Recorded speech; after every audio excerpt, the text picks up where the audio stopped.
8 টাকা বেতন দিয়ে আমরা যারা ইঞ্জিনিয়ার হয়েছি, আমাদের শ্রমের ফসল আমরা পাচ্ছি পরোক্ষভাবে। আমরা মার্কিন দেশের লকহিড কোম্পানি থেকে অবদান রাখছি এবং আমরা সেখানে কৃতিত্ব প্রদর্শন করছি। আমাদের দেশে সেটা পাচ্ছি না, এটা আমাদের পরিকল্পনার ত্রুটি, স্বীকার করতে হবে। তাহলে আমাদের ইঞ্জিনিয়াররা সেখানে নাতে ওখানে যাচ্ছে কেন? এটা খুব জাগতিক নিয়মে, বস্তুগত কারণে। এটা বলা হচ্ছে কি, পানির ধর্ম নিচের দিকে যাওয়া, প্রফিটের ধর্ম হচ্ছে ইকুয়াল হওয়া। এখানে যে প্রফিট আমি করব বেতনের মাধ্যমে যা লাভ, তার চেয়ে যদি 10 গুণ বেশি মার্কিন দেশে পাই, আমি এখানে থাকবো কোন যুক্তিতে? ওই যুক্তি হবে আপনার দেশপ্রেমের যুক্তি, এবং কেউ কেউ বলবে এটা বোকামের যুক্তি। দেশপ্রেম মানে বোকামি প্রতিভূত হইতে পারে গণতান্ত্রিক যুক্তিতে। তো সেই জন্য বললাম, জাতিগতভাবে সকলের অধিকার আছে, এটাকে আমরা বলি যে জাতীয় মুক্তি। তারপর ব্যক্তিগতভাবে সমাজের আগের ছেলে ব্যক্তিগত শিক্ষা কি হইতো? আগে হতো জেলের ছেলে জেলে হবে, কামারের ছেলে কামার হবে, চাষির ছেলে চাষি হবে। সাধারণভাবে বললে আমরা সবাই ছিলাম চাষি। অন্তত এই দেশে যারা বাঙালি মুসলমান বলে বিখ্যাত হয়েছেন, তারা পেশাগতভাবে নানা পেশার দিক থেকে চাষি ছিলেন। তো এই চাষির ছেলে চিরকালই চাষি থাকবে? চাষির ছেলেকে বিশ্ববিদ্যালয়ের মাস্টার হবে না? এইটাকে বলে মোবিলিটি। এটার জন্য একটাই পথ আমরা পেয়েছি, সেটা হলো কি আধুনিক শিক্ষা বা ইংরেজি শিক্ষা লাভ করা। তো সেটার জোরে আমরা অনেকে বুদ্ধিজীবী হয়েছে, ডাক্তার হয়েছে, কিন্তু মূল যে সমাজের সত্য, অর্থাৎ পেশাগত স্বাধীনতা পেয়েছি বলে যে আমরা মনে করলাম, সেটা একটা জায়গায় এখন বাধার মুখোমুখি হয়েছে। সেটার কথাই বলছি। বিশ্ব জুড়ে এই বিংশ শতাব্দীর একটু আগে থেকেই শুরু হয়েছে প্রশংসা বৃত্তিগত এবং কারিগরি শিক্ষা। যেমন আমাদের সংবিধানেও আছে, এমন আমি দেখলাম অবাক, সেদিন আমাদের পাঠশালার একটা আলোচনা হলো 2 দিন আগে এই বিল্ডিংয়ের ওই পাশে, এবং আজকে এমনকি রাখালরাহার এখানেও কর্মমুখী শিক্ষা খুব প্রগতিশীল মনে হয়। কিন্তু এই কর্মমুখী শিক্ষা যে প্রাচীন ভারতের জাতপাত ভিত্তিক শিক্ষা ব্যবস্থার আধুনিক পুনরুৎপাদন, যে বৃত্তিতে শিক্ষা লাভ করবে আজীবন সেই বৃত্তির রিপিটেশন করতে সে বাধ্য থাকবে।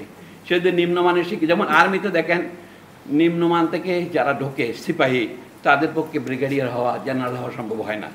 2-1টা আছে পাকিস্তানে, general Musa, from sepoy to the field marshal to general, soldier to general, এগুলি দুর্ঘটনা বলে লোকে বই লেখে। আমাদের আসল কাজ হচ্ছে গরিবকে গরিব রাখা, সিপাহীকে সিপাহী রাখা, অফিসারকে অফিসার রাখা। এটা সব জায়গাতে আছে, দেখতে পাচ্ছেন। অনেকে এটার বিরুদ্ধে কথা বললে বলবে আরে সাংঘাতিক ব্যাপার, তো আপনার কোনো স্বাধীনতা থাকবে না যদি আপনার যোগ্যতাও থাকে। তৃতীয় পর্যায়ে হচ্ছে আপনার উচ্চশিক্ষা। আমাদের উচ্চশিক্ষা সম্পর্কে আমি বেশি কিছু বলবো না, যেটা আপনারা জানেন। যে 2 জায়গায় আমাদের সবচেয়ে বেশি সংস্কার দরকার, সেটা হচ্ছে আমাদের প্রাথমিক এবং যেটাকে এখন মাধ্যমিক বলি, এটা আসলে বুনিয়াদী শিক্ষাই। বাংলাদেশে দেখেন এই শিক্ষানীতি তৈরি হয়েছিল 1854 সালে, ইংরেজরা একটা রূপ দিয়েছিলেন, উডের ডেসপাচ বলে।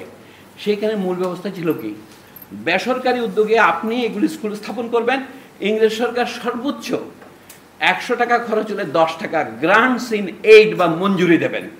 এখনও সেই নামের ঐতিহ্য আমরা বহন করে চলেছি, ইউনিভার্সিটি গ্রান্টস কমিশন। ব্রিটিশ সরকার এই গ্রান্টসটা দিতেন নিম্ন বিদ্যালয়কে। আপনি বিদ্যালয় তৈরি করবেন, আপনি জমি দিবেন, বিল্ডিং করবেন, তারা শতকরা 10 ভাগ খরচ দেবে শিক্ষকদের বেতনের জন্য। সেই ঐতিহ্য এখনো মোটের উপর চলেছে।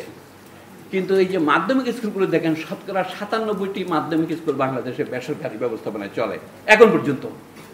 শিক্ষকদের বেতন অনিয়মিত, কোনো স্কেল নাই এবং চাকরির কোনো গ্যারান্টি নাই। সেই অবস্থায় আপনি কি করে ভালো মাধ্যমিক স্কুলের শিক্ষা আশা করবেন? অথচ শিক্ষার গোটা ভিত্তিটাই হচ্ছে মাধ্যমিক বিদ্যালয়। প্রাথমিক বিদ্যালয় এবং মাধ্যমিক বিদ্যালয়ে ভালো শিক্ষা করলে উপরের দিকে আপনার খুব বেশি দুশ্চিন্তা করতে হবে না, শিশুরা নিজেরাই নিজের জীবন গড়ে তুলতে পারে। একদিন আরবি ভাষায় কিছু ছিল না, অন্তত দার্শনিক সাহিত্য, সেটা গ্রিস থেকে অনুবাদ করেছে। কাজে ইংরেজদের কাছ থেকে আমরা অনুবাদ করেছি, কিন্তু অনুবাদ কর্মটা তো সঠিকভাবে করি নাই আমরা।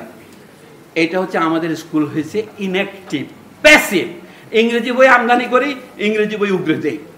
কিন্তু আমি যখন পণ্ডিতদের জিজ্ঞাসা করি, আচ্ছা ইংরেজি পড়ে আপনি কি বুঝলেন, এটা সহজ ভাষায় বুঝাই বলেন তো।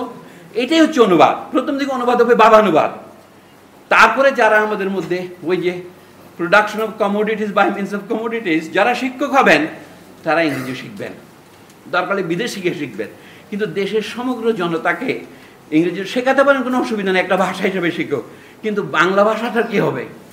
অথবা যে আজ যেটা মাতৃভাষা, আমার বক্তব্য বাংলাকে আমি উদাহরণস্বরূপ ব্যবহার করছি, এইটা বাঙালি মুসলমান সমাজের একটা বিরাট সমস্যা ছিল। অন্তত ঊর্ধ্বতন বাঙালি মুসলমান সমাজ যারা ছিলেন বিদেশে আগত মুসলমান যারা বলেন বেঙ্গল মুসলিম, তারা বলছে আমাদের ভাষা উর্দু, কিন্তু বাংলাদেশের চাষিভূষী যারা আছেন, চাষাভূষা, তাদের ভাষা হচ্ছে বাংলা।